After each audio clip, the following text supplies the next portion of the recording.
What's going on, Switch Mentality? Welcome back to the pod. And we're always spotlighting athletes who are doing more. And today, man, we got Mr. Showtime Digital himself, aka Malcolm Lee. My man, how you doing? What's good? What's good? Thank you for having me. I'm doing good. How about yourself? I'm good, bro. I'm good. And I really wanted to get you on because I've been kind of seeing Showtime grow organically. We've been exchanging messages back and forth, but people don't know that's not really how we first met. We actually first met, I don't know if you remember this, but it was at the Western camp. And I remember you were playing receiver at that time. Yep, yeah. And we were both on the same team. We were cooking. And at that Yeah, time, I'm like, yeah, I'm nice. And then I look over, I'm like, okay, whoa, he's nice. Bro, I don't know if you that's remember, but talk a funny. little bit. Do you remember that camp? It's Yeah, I crazy, bro. remember the camp and I remember you. I just honestly, because it's always like in Vancouver, there's not many black people. So you go back out there, I'm like, oh damn, there's Yeah, another black dude. Like he was cold. Like so now that I know it's you, that's crazy. I do actually remember bro. though, East West, East West Mm-hmm. Bowl, because it was my first time Yeah. playing DB. And I went against you and you turned and you're like, hey, stop holding. I'm like, damn, it's my first rep at DB, chill. I was probably holding. No, and that just goes to show, bro. We've had one, the community of athletes like in the football world, and two, just the amount of battles we had, bro. Like we was at the Yeah. Western Cap, we was at East West together, and then of course the I Combine was where like, me and you chill. obviously both had like pretty good showings. And just take us back a little bit to that Combine, like kind of how you got ready for it. What did it feel like having some of your best performances on the main stage? Well, I'll start off. I remember you going up top on me in the one on one, so don't find that clip. But nah, Combine was dope. I was blessed to have an opportunity to go and train in Seattle to prepare for it at FSP. They had like a little NFL draft class, so we were just at it every day for about 2 to 3 months. So that was definitely it was a good opportunity. 100%. And then I just remember seeing you on my CFL Instagram page every single day. Draft Risers, Malcolm Lee, Draft Stock Up, Malcolm Lee, Malcolm Lee. And I remember we had an interview after the Combine, and they're like, well, what'd you feel about the Combine? Like, who do you feel is the best DB here?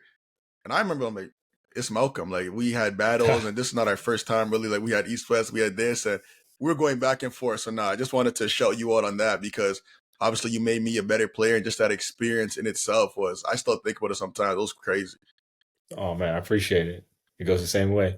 So, even on that, so with the Combine, like I said, there's, people are posting you, you're kind of on cloud nine, rising up the draft boards, and then boom, like randomly, really, it came out of nowhere, like some adversity hits, and there's like like a positive test and whatnot. Like, how did Yeah. you handle that mentally, especially when it was so public?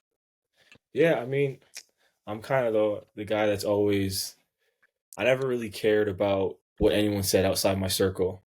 So initially when that happened, the first thing that came to mind was like, let me make sure the people in my circle know what happened and tell the truth and we go over it and everything else just like football's outside noise, you try and block it out and just make sure everybody inside in-house is straight. And yeah, that was definitely a surprising to me too. And it was a lengthy Right. a lengthy process to try to peel it and whatnot. So yeah. I think you did something cool in which you got to play some arena football. So, talk to us about that experience and what that was like. Yeah, that was crazy. Arena football was like, man, like playing it in the backyard with with hockey boards up. Like I don't know, bro. It was one of those things that I was so like upset and so hungry that I was like, I just got to Right. keep going and keep getting film and just try and get better in this time that I was off. So yeah, it was a experience at that. And I think that experience kind of makes you someone who's uniquely positioned because you've played in the NCAA, you've played in the CFL, you've played arena, you've played against NFL competition, American competition. Since you're someone that has kind of done both, like what's your take on skill level? You see all these things going around on social media about who can compete with who. Like, what's your take on it?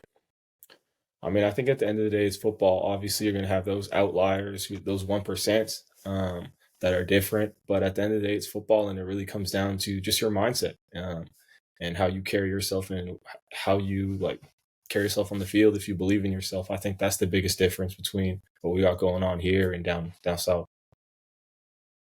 Right. And you would say the guys down south are a little more confident, or you say like that's something that has to be learned regardless of where you are? Yeah, I think they carry just a certain confidence to them. Um, and that's really what it comes down to. Obviously, like I said, you're gonna have that top 1%, but at the end of the day, it's football, and you got to believe in yourself and believe in your abilities. So let's get into Showtime a little bit because I see you're rocking the merch, and like I Yes, said, I'm one sir. of those guys. I've been I've been following Showtime for a while, back when y'all were like digital cards and stuff. Yeah. So to see what you guys are doing now, like just talk a little bit about Showtime, kind of the progression, what that process was like, and where you're headed. Yeah, no, definitely. We started off in that whole man, it's almost like a buzzword, NFT, Web3 space. And uh, but for us, it was just about, for me at least, it was about athletes being owners. I used to say athletes as owners, and it was ownership over your NIL, your name, likeness, image, and ownership over like your brand itself. So we kind of use those cards as a way for athletes to have like the highest percentage split in terms of like funding and sales. And we wanted to use that to athletes to own the cards and to connect them with the community. So it's really, I always tell people, it's really not that different from what I'm doing right now. There's just no digital card around it, and it's Right. easier for people to Right. understand it. So yeah. And how did that pivot come, I guess? Because you're right, it's very similar, of course, less cards in it, but I think your main thing was spotlighting athletes, right? Like showing athletes not only on the field, but off the field and giving them more impact about what is coming out about their brand, right? Their person as a being. And I think regardless, cards or not, like you're doing that. So what made you make that pivot, I guess? I mean, the whole space itself, even the whole crypto space, like it got ugly. So I could only Yeah. fight and stand on that stand on that island for so long. We were getting so much hate, and I'm just like, I kept trying to divert it. Like, guys, like think of these cards. This is just a ticket. This is just a segue to what the media company to, hearing this perspective. But people were not hearing it. So I think after the space went bad, crypto went bad. I'm like, all right, let me just move these cards away, and we stayed on track with our roadmap in terms of how we wanted it to be an athlete run media company, and it was kind of just natural in its progression. Yeah, I've definitely seen that. And even on that, when I've been dropping content like for Switch Mentality, other things, you're one of those guys that's constantly in my ear, in my DMs, texting me, yo, keep on dropping content. Yo, I love Yeah. that video. Drop more, drop more. First of all, I appreciate that a lot because, when you first start out, it can get a little ugly in terms Yeah. of the output and Yeah. versus input. But why do you feel kind of a sense of responsibility to do that? Like, what makes you want to encourage more content creators? Yeah, I think just kind of like what you said, especially being athletes and not just friends and stuff like that. But it's always good to see guys who are in your space using their platform to do more and to inspire. And I think in the space we are in this like digital landscape where it's just everything content, content, content. When there's content of true value that can inspire and push people, I always like gravitate to that, and I always want to show love because that is like it's a missing piece. Like anybody can get on their phone and start talking crazy, but I think what you're doing is super valuable and it supersedes anything that football does. So no, we love it for sure. No, I appreciate that for sure. And I think the hardest part sometimes about whether it's content or even just in life, doing something that is different, uncomfortable, the hardest part is just starting, you know? And I feel like people say that, but the implementation is always, people struggle with that.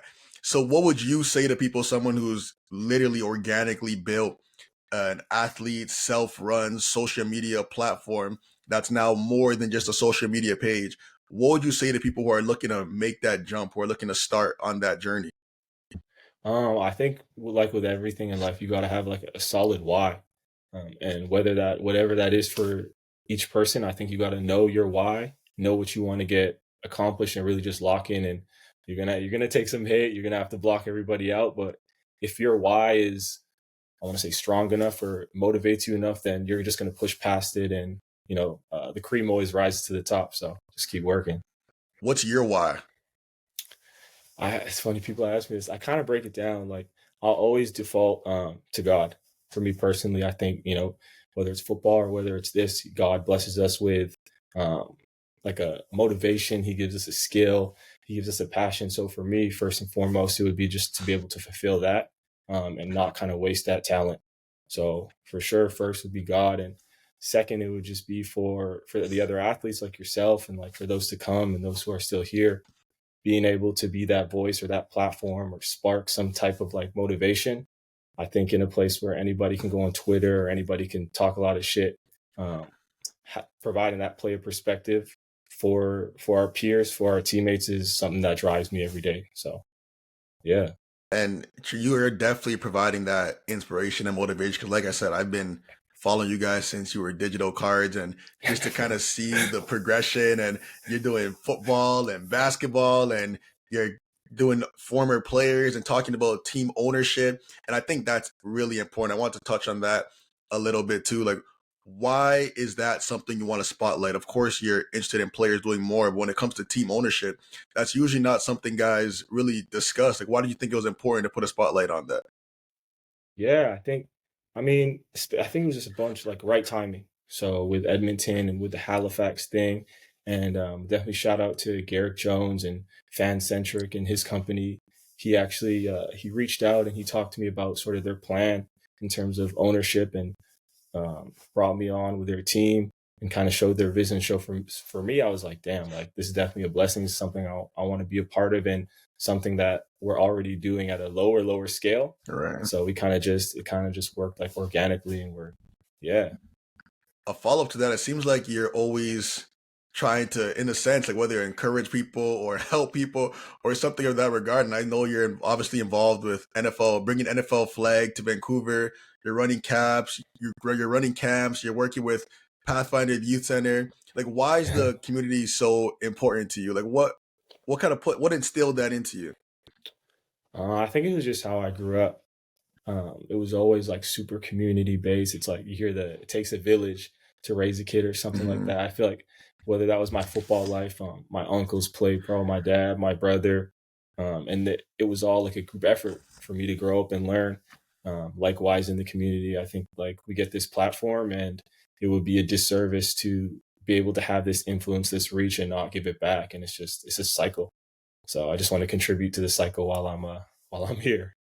Right. No, and with you, like you're doing so much off the field that football is no longer who you are. And of course, you're still pursuing that dream, but it's no longer who you are. It's just something that you do on top of everything else, right? On top of Showtime, on top of NFL Flag, on top of all the other community initiatives that you're doing. And how do you feel like you learned that? Was that, I know you talked about your family a little bit, but was there certain things that they instilled in you, or did you just learn that over time? I think I learned it definitely from my family, but I would say I learned it through like the lowest moments or the lowest moments of my life. Right. I think when you're at the quote unquote the bottom, or you're faced with some adversity, you're either gonna try and make something shake, or you're just gonna sit there, and you got to be resilient. So I think combination of that, and like I said, my trust and my faith in God, it's just something that um, propelled me to just continue to try and search and do more.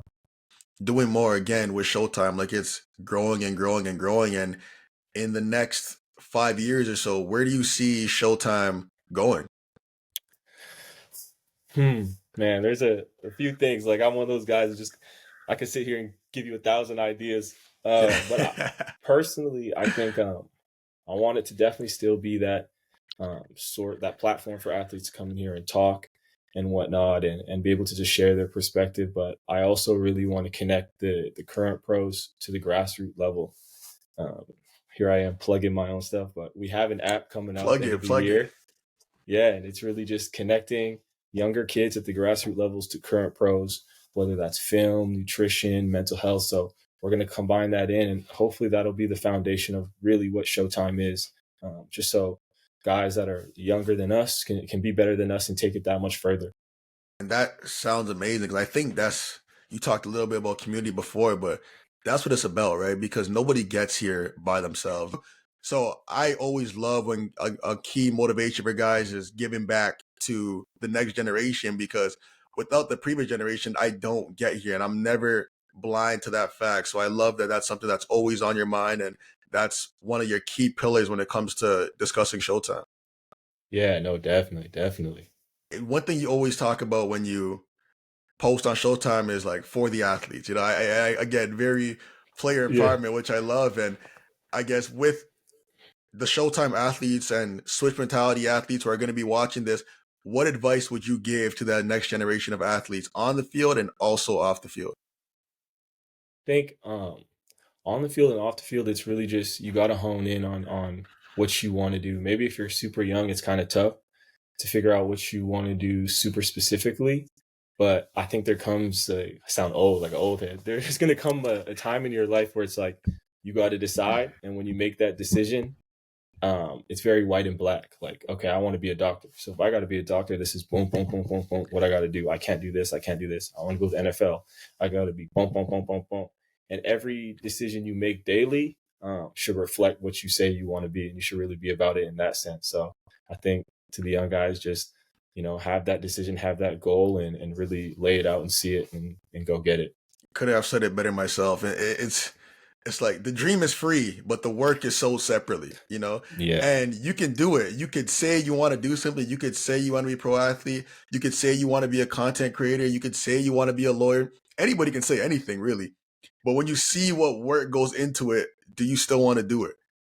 And not only that, do you still want to do it? And when you find out the outcome is not promised, do you still want to do it? Yeah. And those are the guys that make it, right?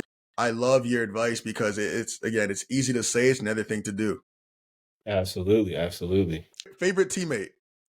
Favorite teammate? Damn. Oh, Corey Rush. I'm sorry, everybody. It was Corey Rush. University of Nevada. What was your welcome to the CFL moment? Man, I had a few. Probably my first game, running down on kickoff and just full on missing. Actually, no, versus Ottawa. Versus Ottawa. We played. I can't remember the dude's name. He was really good on teams, and I was just on punt return, and he was like the slot gunner, and I'm telling you, probably worked me 3 times in a row. Like I had nothing for him. I only the cab. So that was it right there. Hardest cover? Terrell Pinto. Dog. Yeah. That's a dog. Yes, sir. Favorite coverage as a DB? I like cover 6. Okay. Are you in the corner? Yeah. Are you in the slot? Corner. Corner to the boundary, so it's like that, the cloud side, so the 2 side. Right. Okay. And again, we mentioned how many, like, you've played on a fair amount of teams. What was your favorite team that you've ever played on? St. Thomas More, 10th grade, my JV squad. We won provincials. So those are my guys. Probably the most fun I've ever had playing football. So go Knights. 100. Well, Malcom, I appreciate you coming on and just sharing some wisdom, really. Sharing some wisdom about Showtime, sharing some wisdom about adversity, sharing some wisdom about being a dog on the football field. And those are things that you've accomplished. And I want to make and emphasize this, that you especially shouldn't take any of that for granted. You know what I mean? Like, you've accomplished a lot throughout your time on this earth through football, off the field. And sometimes I know it's hard sometimes for a guy like you who's always kind of striving for more, but sometimes you can sit back and really take in what you've done, right? And I think that's something to be proud of, bro. So I definitely appreciate you taking the time, and I know we'll have a lot of discussions in the future to come. Yeah, man. Thank you so much for having me. And we're locked in, and I love what you guys are doing. And any way I can help or be a part of Switch Mentality, like I'm all in, man. So thank you. Love, brother. Yes, sir. Appreciate you. Yes, sir.